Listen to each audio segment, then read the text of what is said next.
I'm Metal Matson from Super Geeky Playdate, a proud member of the GonnaGeek network. Just like the show you're listening to now. The opinions expressed are those of each individual host. Check out all other podcasts at GonnaGeekNetwork.com and get ready because geekiness begins in 3, 2, 1. It's about time to welcome you to episode 155 of Better Podcasting. On this show, we get consistent about your podcast. In this week's Better Podcasting download, we get a little inconsistent as we debate about the Mount Rushmore of podcasting. Before we continue our consistent routine of Better Podback, we'll tell you why you need to launch a show or face the Apple consequences. Lauren, start the show now. I don't want to say consistent again. Oh, this is just the start, Steven. Welcome to Better Podcasting, a show where we talk about podcast tips, tools, and best practices to help you succeed with your podcast. What makes us different? Well, just like you, we podcast purely out of the love and fun of it. Podcasting is our hobby, and we recognize that it's yours too. We always encourage your questions and feedback, and you can find all of our contact information at betterpodcasting.com. Here's your host for the show, Stephen Jondrew and Stargate Pioneer.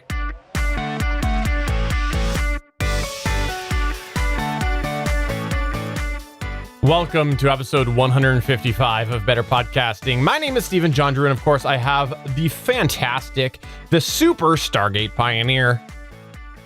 Yeah, I had to reclaim the Captain America back to America this week, so I'm wearing my Captain America geeky jersey. It's what we do. It's part of the GonnaGeek network. It's our theme, guys. But welcome to Better Podcasting, and we have a ton to cover this week, but we're going to start with a How I Saved My Podcast Story. Now, there's two versions. We do a How I Saved My Podcast Story, which is either one of us talking about how we saved the production level of the podcast, or we get a listener input into how they save their podcast story. We are all podcasters. We've all had to save podcasts before. It's just part of what we do, and we like sharing with the class so that we can not make the same mistakes again, possibly. So that is why we do this segment. However, if we don't have one from our listeners or ourselves, what we do is we go out and we get a How I Could Have Saved My Podcast Story. And this particular week, it is again from the podcasting subreddit. And the title is How I Could Have Saved My Podcast Story. No, that's not the title of it. The title is How do I isolate dialogue/speech from the most unwanted noise when standard noise reduction does not produce the best results? Now, this was posted by Blue Red Screen, and the post reads, sometimes the volume of the noise is close to the volume of the actual speech. Perhaps this may confuse the noise reduction algorithm, like the noise is too loud for the algorithm to think it's actually an undesirable segment of the audio? Or something like crowd noise with reverb. This is a very challenging type of noise that I haven't been able to solve. With certain audio, I sometimes find the deverb process reduces volume a bit too much. And when I increase it, it sounds like unnatural echo is still there. I can't feel it having gotten reduced at all. It may very well have been toned down a bit, but it seems like my ears can't tell the difference. What I'm thinking of is if there's a magic signal knob or slider plugin that will just differentiate automatically between human speech and any other sounds. Or if that's not exactly possible, then at least I want to know a good method for dealing with these kinds of noise patterns. Thanks. Stephen, I think we have a thing or two to say about this. We do. And the first thing that I'll say is, yes, there is a knob. You got to look at the knob. It's got a little R on it, and what it stands for is record good audio. That's what the R knob stands for. Make sure you activate that when you're recording, and all will be well. Right. So what you have to do is make sure it's called signal to noise ratio, and you have to make sure your signal, which is the audio speech, whether it's you or somebody you're interviewing, is higher than the noise background. And this is done by a variety of different methods. It's why we preach using a dynamic cardioid microphone over a condenser microphone, because at least the cardioid pattern was only going to pick up what's right in front of the microphone. So that's a good start, using a dynamic cardioid microphone, and that will help. It's called side noise or rear noise rejection, and it will help reduce that. It won't eliminate it, but it will help reduce it. And then if you could find yourself a quiet space, if you're recording in your house, a closet full of clothes is great. Those clothes act like an audio baffle. That's great. I happen to be in a room about the size of a walk-in closet, and I have a ton of books in the background that kind of act as audio baffles as well. So that helps me in this particular case. So choosing that. And then if you happen to be in like a crowd, I mean, if you can do a cardiodynamic microphone, that would be great. If you could do an interview microphone like the Sennheiser MD46, which is a super cardiodynamic microphone, that's even better. And it just depends on what's available to you. Of course, anything can work. If you only have your phone, make sure that the microphone is close to the mouth of the person speaking without overdriving. And if you happen to bring your microphone, make sure it's close to the person that's speaking.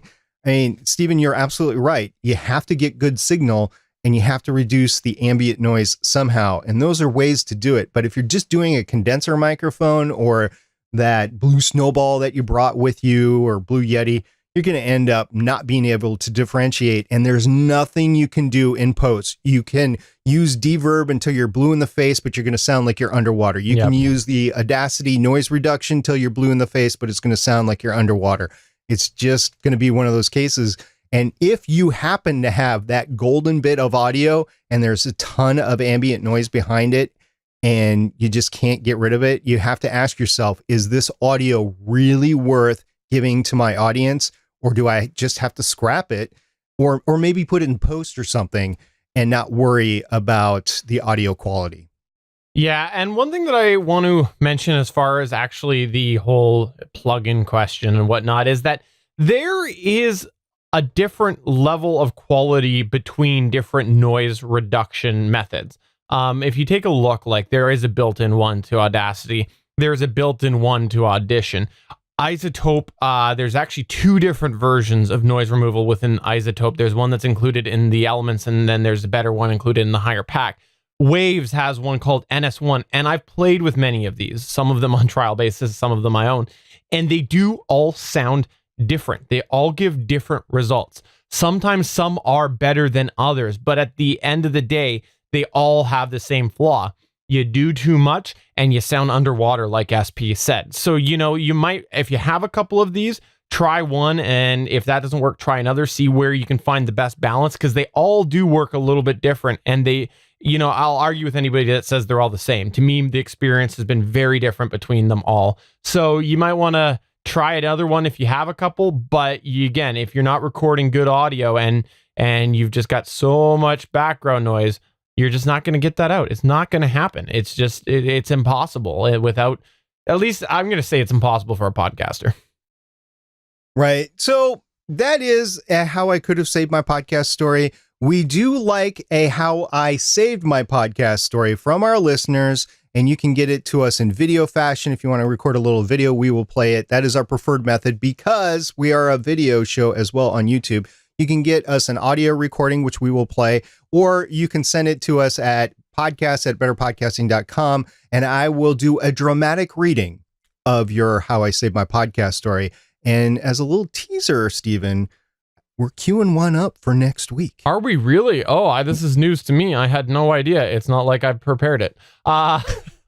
Absolutely. We know about that. We like to talk here. But before we do end up getting to our main featured segment, I just want to take this moment to remind you that we're putting you on a mission.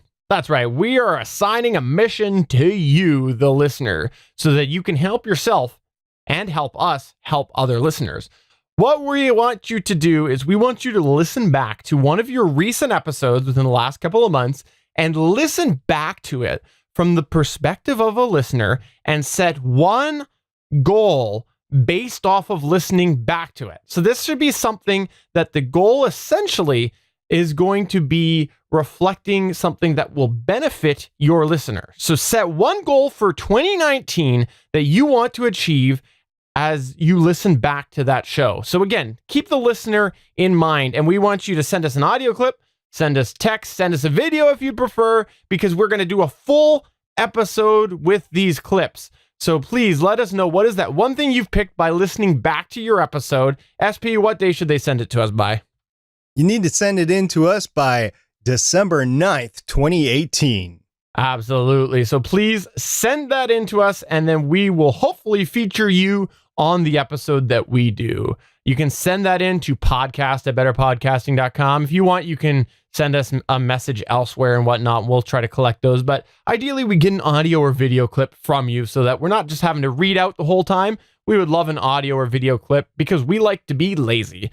So let's go ahead and move on to the featured segment.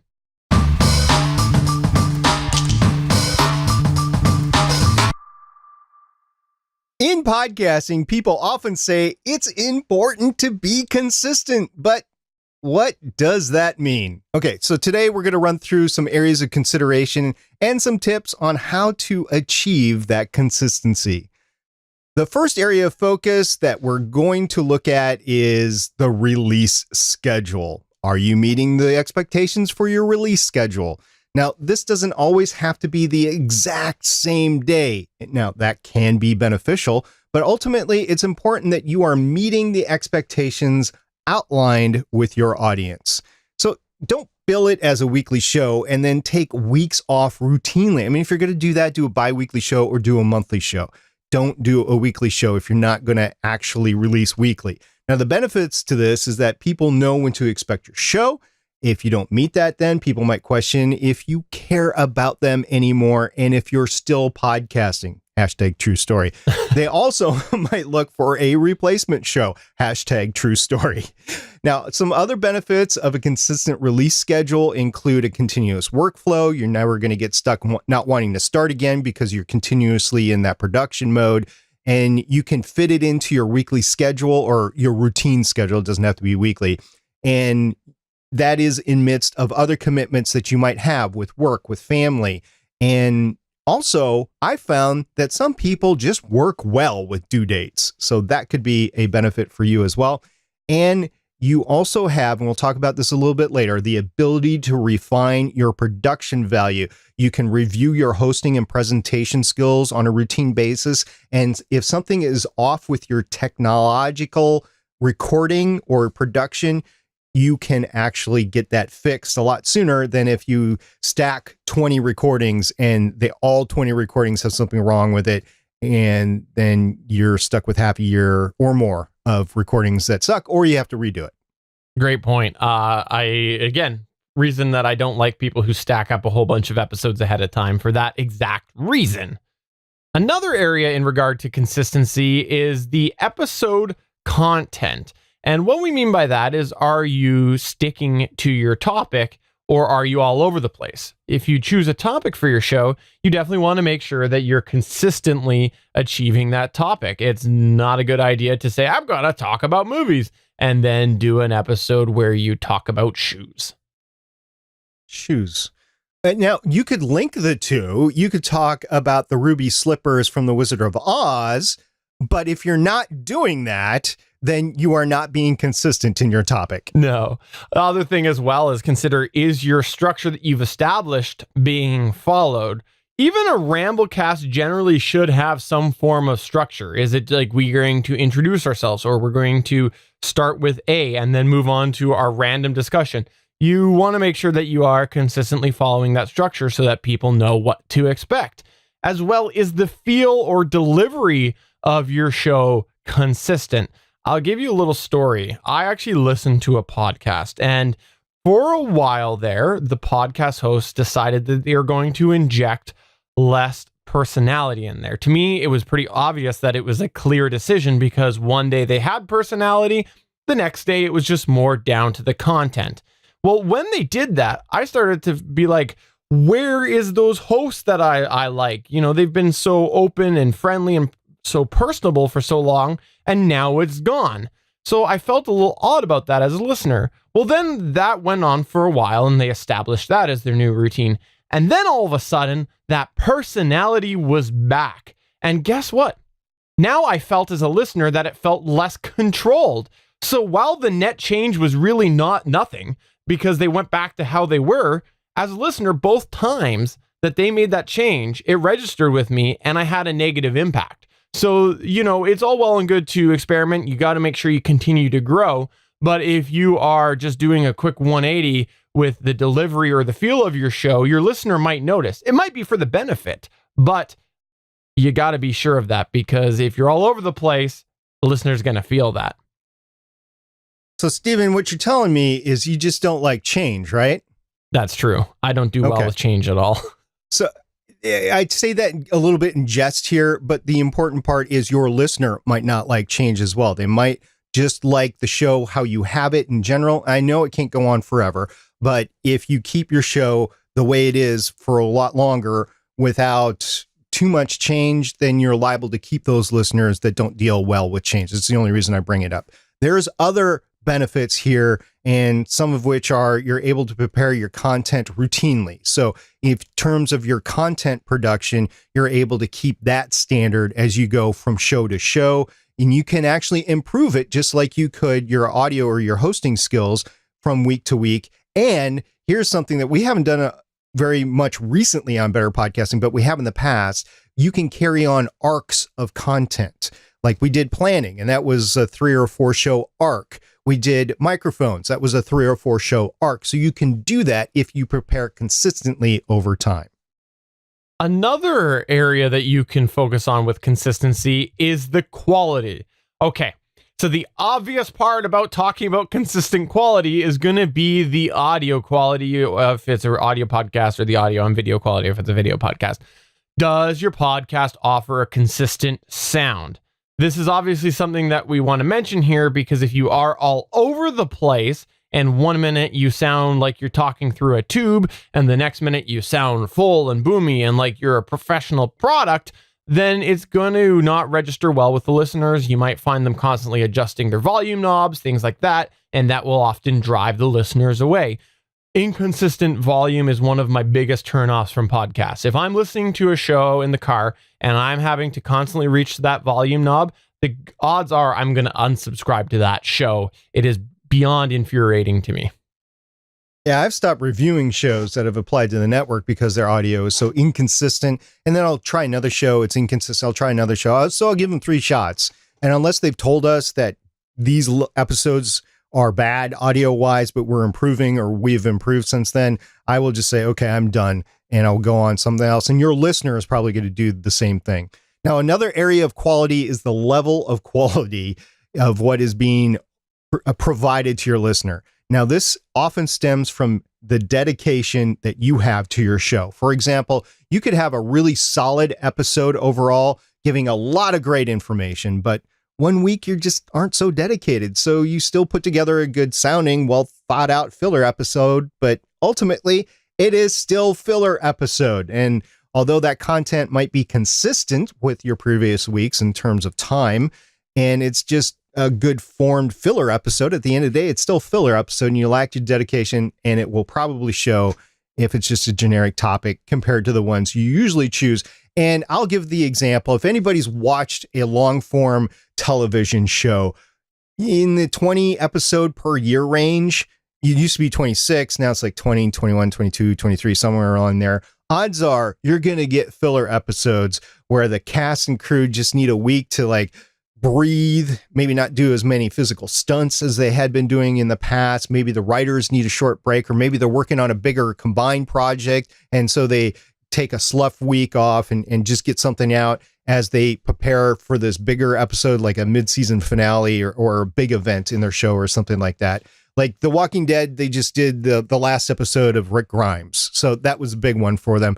The writers could have taken off a week before or after just to fluff and do a filler.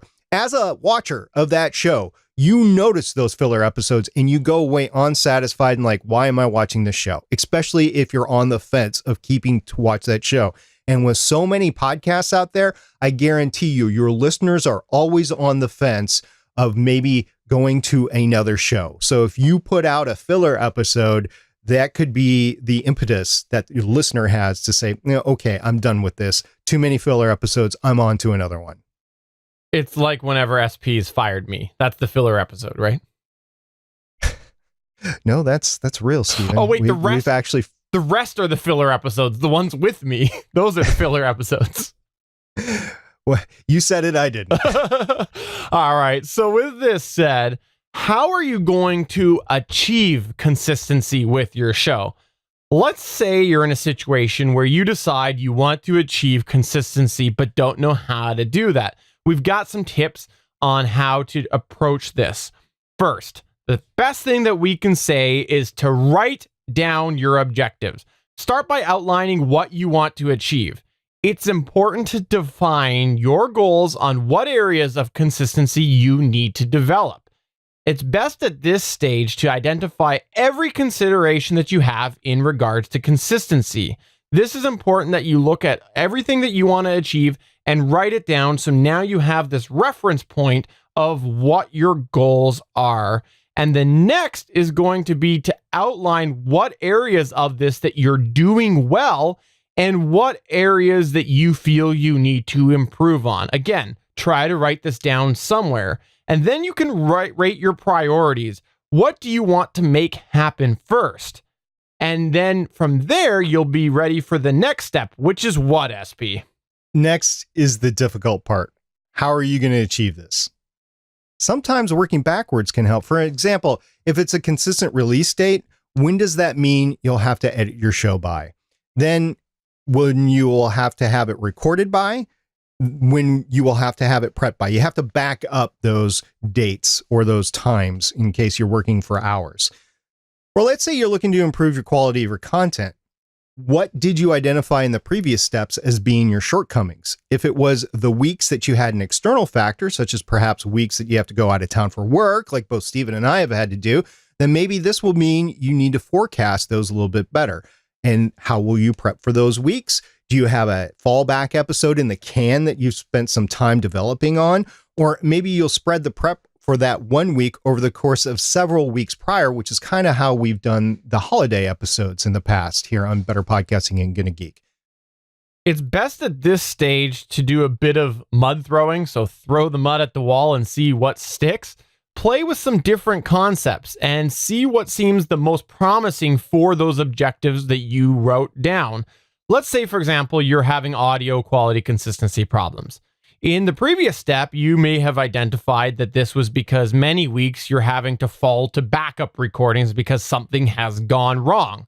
In this situation, you've got a couple of options. Are you going to achieve that consistency by spending time playing with those backup files, seeing how you can enhance them in editing to make them match better to the other weeks? Or are you going to spend a bunch of time trying to get the gremlins out of the system that are causing you to have to use those backup recordings? Like maybe if it's your system and your system keeps crashing, are you going to spend time reloading it or doing a whole bunch of other things to try to make it so that you don't have to use those backup recordings more often? Or maybe it's the route that we like to go, which is investing in hardware that is isolated and dedicated. Everyone is going to handle this situation a little differently depending on how much time they have, depending on the budget they have, and depending on what the problem is. So again, if you go and you kind of throw the mud at the wall and you go, what are these options? And you come up with that list, you can go, I don't have money for hardware. I do have time to reload my system though. Yeah, so once you've identified your plan of attack, whether it's the hardware or the software solution or whatever, it's best to find a way to keep yourself accountable, but further track your successes and failures. So you won't really know how well your plan is working out until you actually try it. And a spreadsheet can be a great tool. And once you've tracked, you need to decide if you need to make any changes. Some changes you'll want to make right away. Others you may want to see if it's a one-off. For example, let's say you're finding that you aren't releasing on time, but that was your goal. So after 2 weeks in a row, it's probably best to realize your plan didn't work right. Go back to the drawing board. And one thing that I want to point out is we've done a whole show on checklists, which was episode number 70 and the development of that. So if you want more information on checklists, go to betterpodcasting.com/70. That's part of a possible way to stay consistent in your show. And if all of this isn't working, one last piece of advice that we have for you is 3 words. Ask for help. Because I was just counting that for the video viewers, and for the audio listeners, I was actually counting it on my fingers. I wasn't sure that was 3 words. But yes, ask for help, because you want to make sure that you look at all the possibilities to get yourself consistent. And sometimes bringing in that third party to have a look at the situation and make suggestions for you and have maybe a little bit of tough love with you might help you get on track. Like, let's say you are having a problem consistently releasing your episode. What you might want to do is have somebody come in and make suggestions based off of how their workflow is on how they're able to achieve consistency. This could be a fellow podcaster. This could just be finding SP in the park, whatever it is. Ask them for help, and they might be able to give you some tips and say, this works really well for me. Or they might go and say, like, let's be real. You're recording 2 weeks before. You got to pull up your socks. You know, you do in one show. There's no reason you can't get that out every other week. So, you know, sometimes that third party can make a big difference as far as giving you advice and thinking outside of the box, because you're so stuck in your routine, you might not see the obvious answer in front of you. There's lots of tips and tricks that I've heard about trying to stay consistent in doing your work. One of which is just sit down and do the first 5 minutes. After that 5 minutes, you're going to sit down and you're going to realize that, well, maybe I can do a little bit more, and you get a little bit more done. So if it's a problem of you sitting down and actually doing the work, that could be an issue of a way to solve your issue. There's lots of ways out there, and I want to hear what you have to say. Yes, you listener, I want to hear how you stay consistent, whether it's just a small tip or trick, or if it is your entire strategic plan. I want to hear from you. So get those ways into us. You can catch us on Twitter at BetterPod. You can catch our email at podcast@betterpodcasting.com. And you can catch Stephen on the Facebook at facebook.com/betterpodcasting. One of these days, we're going to get you back on Facebook. Facebook won't know about it, but we'll make it happen. You'll be like Bob Pioneer or something like that. Zuckerberg! Welcome to this week's Better Podcasting Download. All right, let's start off with the easier of the two, and this comes from Apple. For those of you who don't get Apple emails because, you know, you don't have them on your save list and they go to your junk mail or whatever, today, Apple, as we record this on November 7th, sent out an email, and the email says the following. It says, "Dear podcast provider, to improve your experience with Apple Podcasts, we want to share the following announcements and information. Site manager reporting. We have received reports of steep consumption declines in reporting. We are investigating these figures as they do not match playback data in podcast analytics." Ooh, let's take a moment to talk about that for a second here. I will say that I've heard many people talk about this. I've heard people say, I don't get this. My Libsyn stats say one thing, my Apple podcasts say another. So I think that this is nice to see that they're reacting to something that people have been complaining about for a while. I wonder what the impetus was for them to actually go and take a look at this. Like if it was a big show that came in and say, you know, we need to get our ducks in the order if we're going to use your data for advertisement revenue backup. So whatever it is, I've noticed it. I know you've noticed it. We both gone in to the joint Better Podcasting account. We're like, what? I don't understand. Why do we not see more data here? And on my other shows, I see the same thing. Why do I not see more data here? Because I'm obviously seeing, I trust Libsyn stat. I mean, they've been doing this for a while and they've only made one big mistake along the way. And I won't even say it's a mistake. It was just the algorithm that they had, and they changed the algorithm to something else. So they were very consistent between the two algorithms, but I trust the data that's there, at least when it comes to Apple.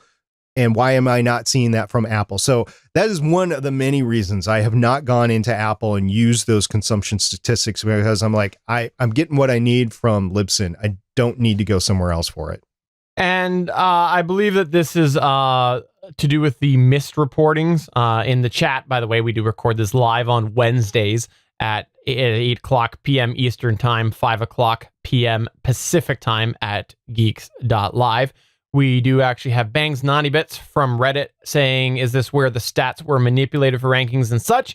That was, I think, a different issue because this is highlighting that there's been a steep consumption decline in reporting. So I think this is the issue where numbers are missing, not so much the manipulation. That's the way I read this. Also, the manipulation deals with subscribing. It does not deal with plays. That's not how Apple actually ranks its podcasts. It's subscribers, all-time subscribers, and then recent subscribers. So if you have somebody from a third world country or even another first world country going in, having hundreds of iPhone devices in front of them and playing subscribe, then that is the manipulation that's going on. At least that's what I've heard of. I have not heard of play manipulation for rankings on Apple Podcasts. Ah, good point. The next part of this email was the part that we were saying at the start of the show. You gotta get your show started because the, quote, holiday submission schedule, end quote, is now available. If you plan to release new shows on Apple Podcasts in November or December, be aware of the following periods of delayed submission activity. November 26th, 2018, December 21st to January 2nd, 2019. That's right. This is actually a little bit of consistency that we've been seeing from Apple the last couple of years, which is nice that they are slowing down during the holidays. And, rightfully so. Employees are entitled to take time off. I'm totally fine with that. I'm glad that it looks like the sort of windows are becoming an annual thing because now you can be a little bit more dependent on that. When it was like, are they not? And they weren't communicating it. You don't know. So you're kind of like writing off November and December altogether. But now you know the windows themselves. So this is great to see. I'm glad they ended up emailing. And they did say shows submitted during these windows may not be available within our regular time frame of 5 business days. Plan accordingly and submit any new shows with this in mind. So Stargate Pioneer, you must soon get your Stephen Jondrew Fan Club podcast off the ground because we want everybody who are getting their smart speakers, their smart video things to see all of your Stephen Jondrew fandom. We want them to see it. We want to have you talk about me more. Oh, please, Stephen, you know as well as I do that I'm the king of getting podcasts submitted to iTunes once I had a show submitted and in iTunes in literally 20 minutes. Okay, that's fair. That's very fair. And I got to say that last time that you did the Stephen Jondrew Fan Club podcast, it was in there really quick. I was sad you closed it down. Never did it. All right, SB, what else do we have in the download? This is the exciting one. This is a fun discussion that was over on Reddit. It was in the podcasts subreddit, and I just wanted to talk about it right here because it does have implications for everybody in podcasting.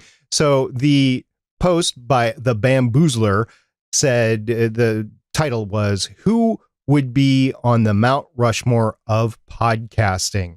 And the post said, "I have seen this exercise done in other areas like sports, movies, etc. Basically, who would you consider to be the 4 most influential and monumental figures in the medium of podcasting?" And the reason why there's 4 is because there are 4 busts on Mount Rushmore in the United States. So who are the 4 most influential and monumental figures in the medium of podcasting? Now, granted, this is the Reddit sub-communities here, so it is not like the general public or anything, but these are people that are in a podcast subreddit. So these are people that listen to podcasts. So the responses were very interesting, and we're going to go over them and what they mean. The first response we're going to talk about was from a user, Taco-Salad, and Taco Salad said, "Mark Maron.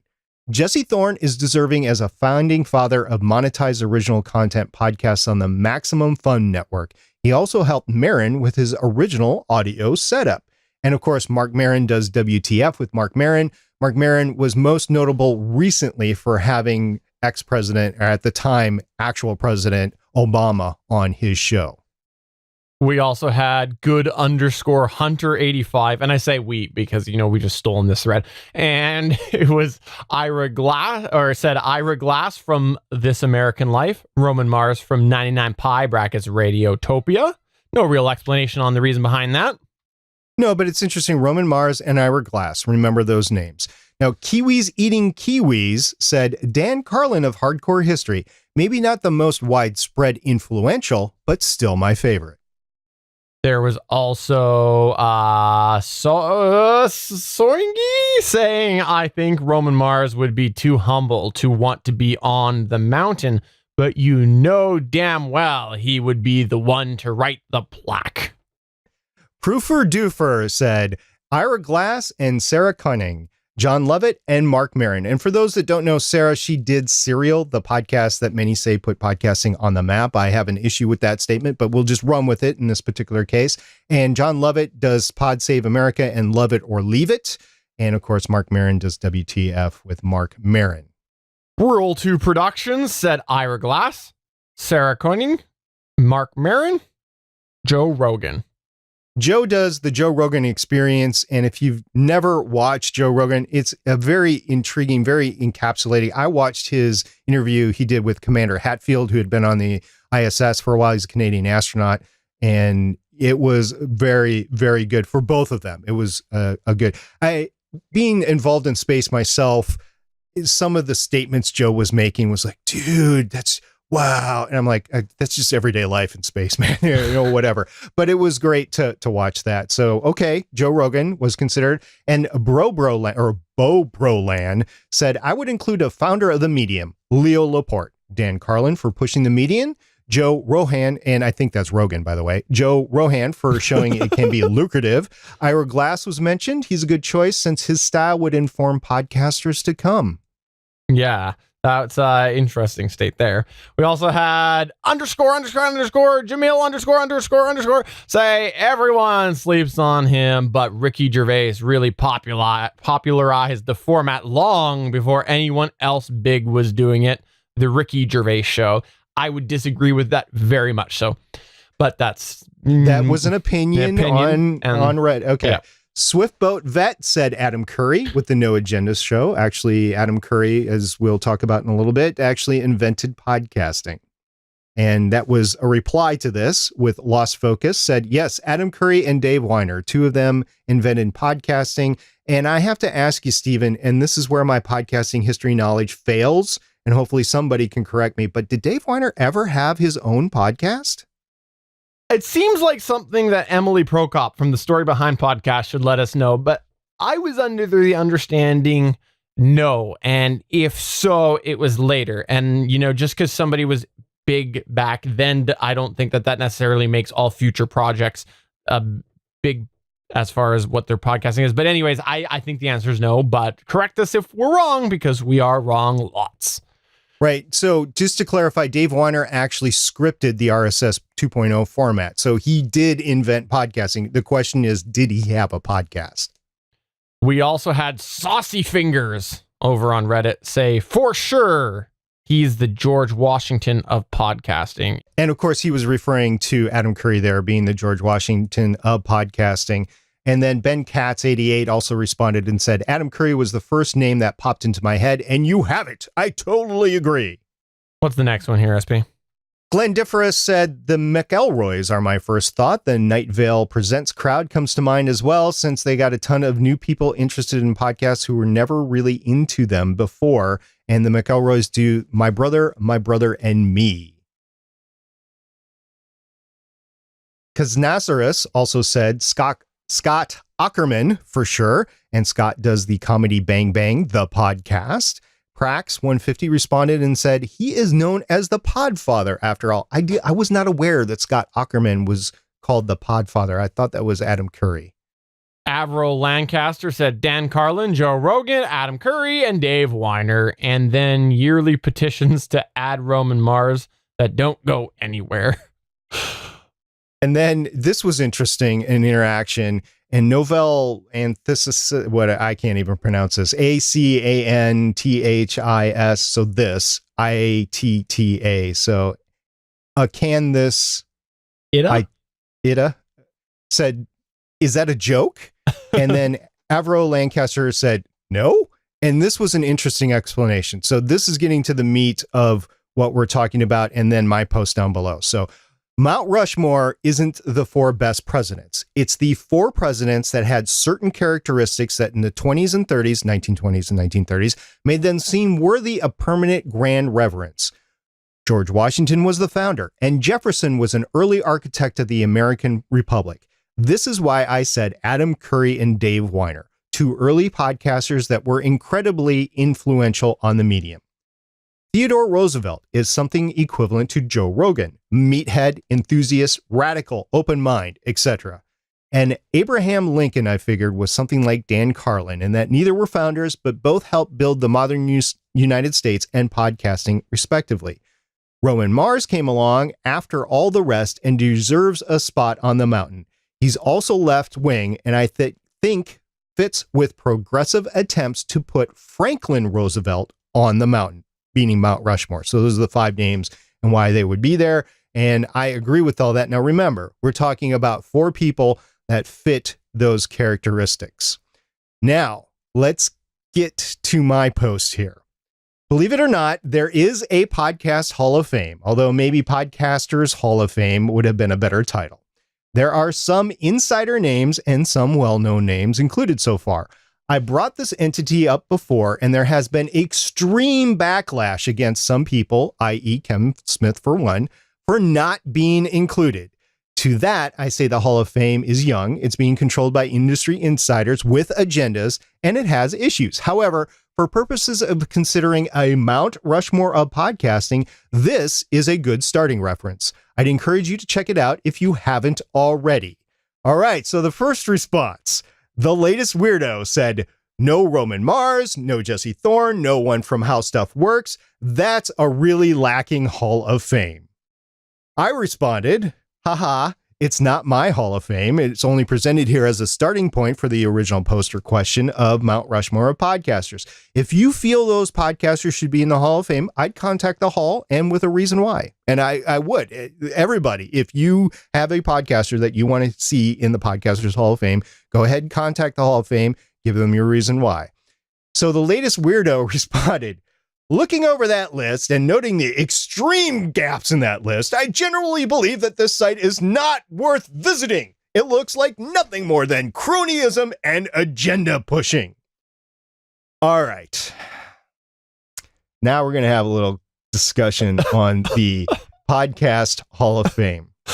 Okay, so let me start off. Well, I know you just put your opinion a little bit there, and I'll let you have another moment here in a sec. Let me start off by saying that when I saw this, I loved reading it because I really enjoyed seeing the variety of different opinions.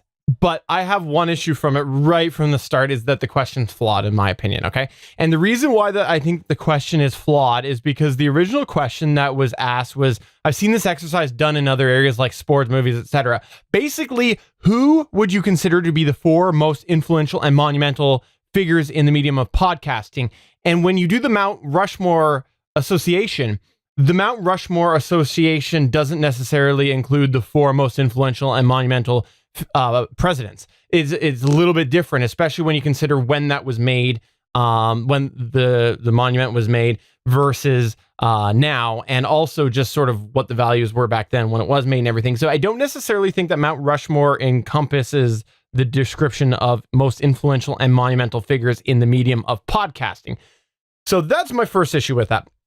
Putting that aside, the whole Hall of Fame analogy, I think, is a good place to look if you're looking from the side of a podcaster.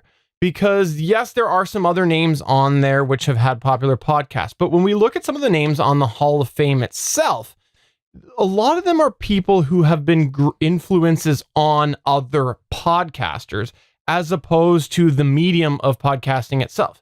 Because if we look at the medium of podcasting itself, I think it's worth considering the growth factor. It's so new right now that you have to figure in my opinion, you have to factor in a little bit about who is bringing eyes to the medium, because the question talks about the medium of podcasting.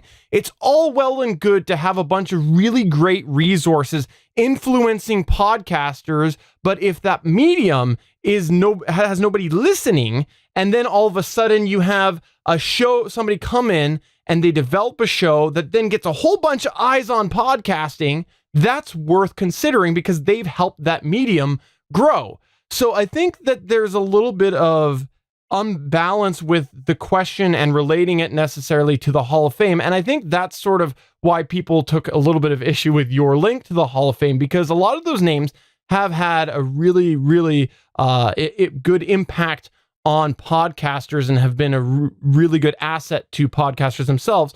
But I don't necessarily think that they represent, or they don't always represent, some of the big names within podcasting. I think the fact that Kevin Smith isn't anywhere in this conversation is interesting, because I think that he's also been an inspiration to a lot of podcasters and have made a lot of podcasters start podcasting. So I think he'd be worth shortlisting. There were other posts in there that I didn't list off. I mean, there's a lot of posts in there. I just chose the top few. Kevin Smith was brought up a couple of times. Okay, when I looked before, because I stopped reading, but when I looked, he wasn't at the time. So I appreciate you clarifying that. But the other thing that I think this whole thing highlighted, which is why this exercise doesn't work for podcasting, and putting aside everything I just said, this is where I would land with the answer to that question, is that this cannot be done for podcasting, because podcasting is still very segregated, in my opinion. You have different pockets of listeners, and you have different pockets of podcasters. A really good example of this was when we were talking in our little private group that we have with some people on the GonnaGeek network. The discussion around Leo Laporte came up. There's many of us who know of Leo Laporte and think that he's worth shortlisting for this. However, verified Cody Goff, I'll call him out right now.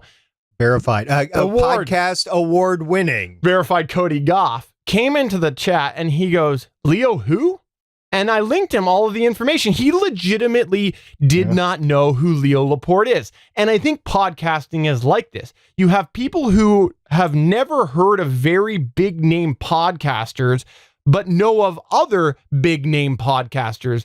There's not this general exposure like you see with other industries like sports, where, you know, a sports fan generally knows about a little bit about a whole bunch of different teams. Or, you know, with music, they know about bands. They may not like them, but they know about a lot of the the way that it's all set up and how there's different genres, and they know about, I might be more familiar with rock, but not know a lot about punk. But with podcasting, there seems to be a lot of people who are like, yeah, I know all about podcasting, yet I haven't heard of half of the podcasters out there. So I think that the isolation is a big flaw to this question. And so that's where I would land with my answer. I don't think that this is really workable in an authentic way for podcasting. Okay, with that said, let me continue on with my thought before I was so rudely interrupted, Mr. Steven. So the Academy Hall of Fame, for those that don't know, for podcasting, was started in 2015, and they've inducted somewhere between 5 and 6 different podcasters every year. If you take a look at all those names that we just read off in that Reddit post, there's only 2 that are in the Academy Hall of Fame, and that is Adam Curry, he was inducted in the first year, and Leo Laporte, also inducted in 2015. After that, there is no correlation between those names that I read off and the names in the Podcast Hall of Fame. So again, I will echo what Stephen all just said, just repeat all that right here. and I will say it would be very difficult to do right now, but also I think there is a very imbalance of influence between the Academy, Podcasters Hall of Fame, and what is popularly thought of as who should have a slot in the Academy Hall of Fame. It's kind of like the whole Hollywood stars, you know, down in California, like who should have one, who should not, where should the stars be, that sort of thing. And I'm not sure we're quite there yet to be at the point where we should be giving that out. However, with that all said, I do believe in recognition. I mean, some people really need that recognition, whether it's a listener needing to have that accreditation, whether it's the podcaster themselves needing to have that affirmation, or maybe it's a production company just needing to know, hey, we're doing the right thing and we are actually getting some acclaim in for decision-making processes. So it's a balance that we have to strike right now. And for that, I will say to the Podcasters Hall of Fame, you guys got to get into mainstream and really see what's out there. I'm not debating that the majority of people in the Hall of Fame should be there, but not everybody knows who Father Broderick is. I know a lot of people do, but a lot of people don't that listen to podcasts now. A lot of people don't know Pamela Gay from the Astronomy Cast. A lot of people, this is surprising to me, a lot of people in Reddit do not know who Danny Pena is, who is a big video gamer from Gamertag Radio. He was inducted the first year in 2015. And a lot of people that listen to video game podcasts have no idea who Danny Pena is or Gamertag Radio. That's kind of shocking to me, but it's the reality. So, yeah. Yeah, and I think that you could argue that you're almost at the point now where you could consider like a Hall of Fame for sort of the industry. I don't know. Like, I think there's awards that have like the technical awards and then the regular awards, and generally the regular awards are more like consumer facing names and or you know, the regular people who like watch the shows and whatnot. And then I think the technical awards are more of the names in the background, the ones that, you know, Joe on the street wouldn't recognize. So I think that you could really look at it that way. And I think that there's a lot of, in that sort of scenario, a lot of names on the Hall of Fame that are very valid to be on there from like a technical side of things. So, you know, it's interesting. And this is what is actually good. I think if we're at the point where there's some really notable names to people who are making podcasters on that are on this Hall of Fame list, but then you have other people who are listening consumers going, no idea who that is. Why is A, B, and C not on there? You're now at the point that your industry is growing, that you have a consumer base that is so high that they don't know the names of the people who are making and helping the industry behind the scene. And that's good. That's good because that means that your industry is growing. So, you know, I think this is a fun debate, but again, I can't answer it. So my last comment on this is directed at the Podcast Hall of Fame, and it is a quote of one of the responses. Quote, "It looks like nothing more than cronyism and agenda pushing." Unquote. You guys need to fix that.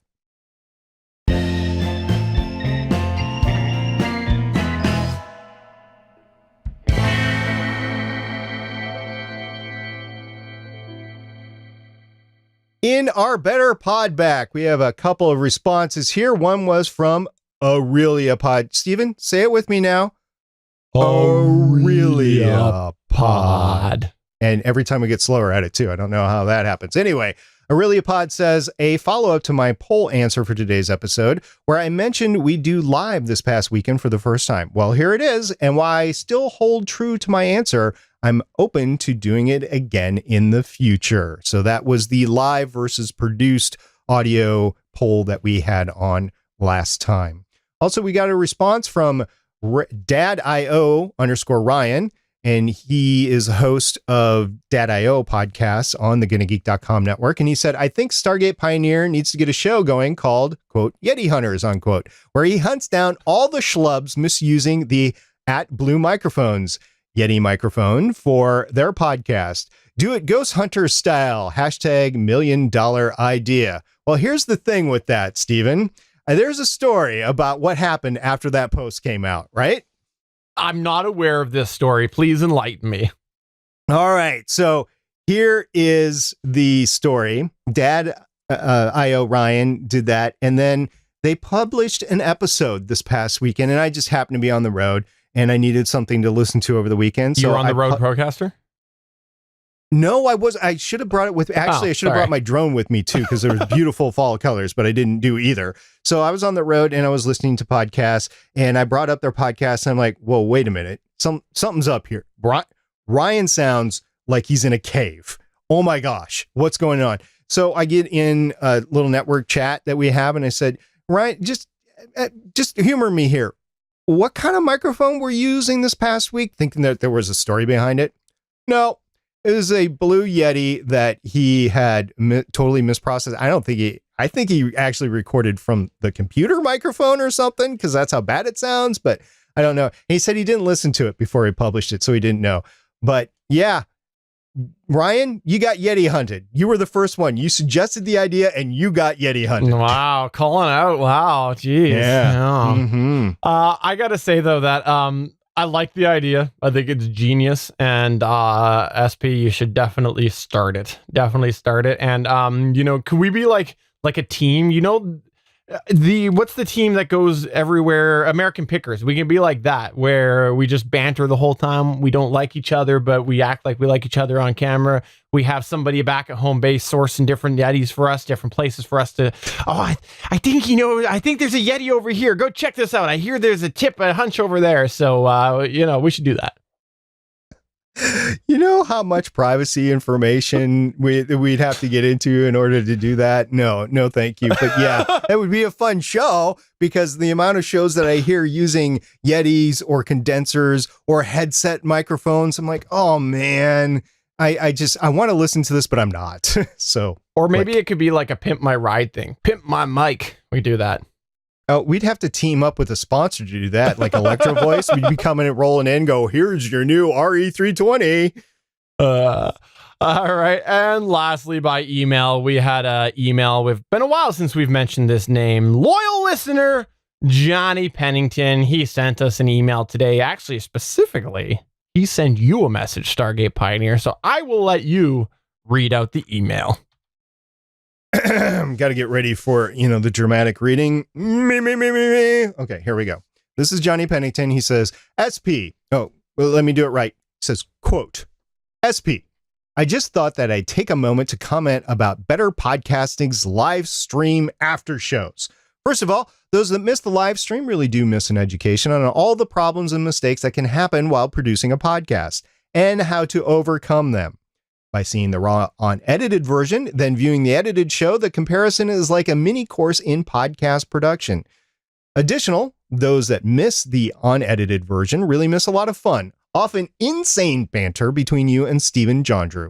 I just wanted to suggest to those that have not tried the live stream and chat room to do so. I highly recommend it. Now, on a more personal note, you mentioned in Better Podcasting episodes number 154's after show that you sometimes just get too busy with 4 shows to be able to answer my highly intelligent and thought-provoking emails. This I can understand. That is one thing that has really impressed me about you throughout the years, distinguishing what priorities are really important to you in the management of your time. The thing that I'm now curious about is, will you be dropping 1 or 2 shows to be able to promptly get back to me on my emails? Keep up the good work, Johnny Pennington. Johnny, you called him out. I'm glad somebody finally did. But I will say this, that in SP's defense, he co-hosts this with me, as we all know. And my ego is fragile. So when we're not recording the show, he's actually sending me messages, sending me texts, giving me phone calls, telling me how special I am. And Johnny, your emails will take away from that. So I'm just going to go ahead and say right now that I'm on SP's side on this one. You know what, Steven? That's got more truth to it than you want to admit. I don't know. I suck at podcasting. Yeah, it's not that bad, folks. But yeah, we do have a lot of banter between the two of us. And there's a lot of planning and just a lot of network stuff that goes on. So yeah, it does take time. So if you want to start a podcast network or if you want to start multiple shows, you got to be set for that behind the scenes stuff as well. It will take up your time. Absolutely. But that's going to take us to the end of the show. Before we wrap up, we want to remind you we're part of the GonnaGeek Network. The GonnaGeek Network has a bunch of amazing geeky podcasts on it. If you haven't checked it out, please head on over to GonnaGeekNetwork.com and see some of the fun shows that are over there. And guess what? If you like the shows that are over there on the GonnaGeek Network, like Game Life Balance Australia, or the Starling Tribune, or Legends of S.H.I.E.L.D., or All Things Good Nerdy, or any of the ones that are over there, you might want to head on over to our Discord server. That's right. We've got a Discord server set up for the GonnaGeek.com site/network/affiliation. And you should check that out at www.GonnaGeek.com/Discord. I'll make sure to put that link in the notes so that if you want to just click on over there, you can. But please head on over to GonnaGeek.com/Discord and join the fun. We've had a few people come over from Better Podcasting that we've never seen in the live chat and we've not actually emailed with. So it's great to see people coming over and checking it out and come have some fun. Talk geeky stuff, talk general stuff. Got a whole bunch of fun. Just a great place to hang out with some awesome people, including myself. I need the ego stroking, as I mentioned. Yeah, you do. And the award-winning verified producer, Cody Goff, who has not heard of Leo Laporte. Before we do sign out, though, SP, you should take a moment to plug your latest endeavor. In the last couple of days, what I've done, on request really from some listeners, is they've all wanted to know how I edit or how they should start to edit, whatever. And I tried to put together an Audacity tutorial for quite some time.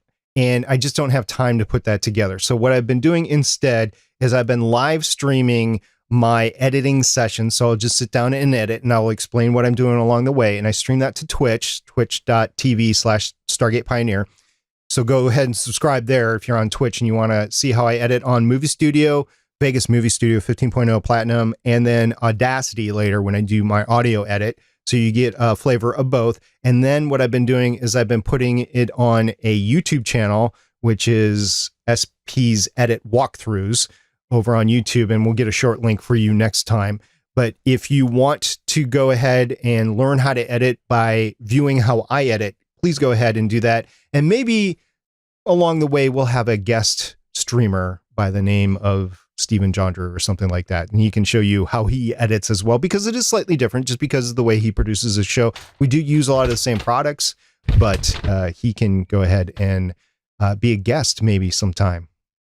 Contract doesn't say anything about that. Yeah, so I said maybe. I said maybe. So you don't know. It would have to be a fan upheaval in order to get that done. But yeah, I set up a YouTube channel specifically for that, and go ahead and get me on the Twitch stream, and you will see me live if you dial in. And if you have any questions, let me know. If you don't catch me on the live stream or on the YouTube, you can always email me at stargatepioneer@GonnaGeek.com or catch me on Twitter at Stargate Pioneer, and refer back to what video and what time code, and I'll help you out. Awesome. So there you go for episode number 155 of Better Podcasting. I'm Stephen Jondrew saying, hey, for those of you who have known me a long time, I'm sure you're completely surprised that my answer was wishy-washy. And I'm SP saying I hope you have a fun podcasting week. We'll see you again back here next week. Bye. Bye.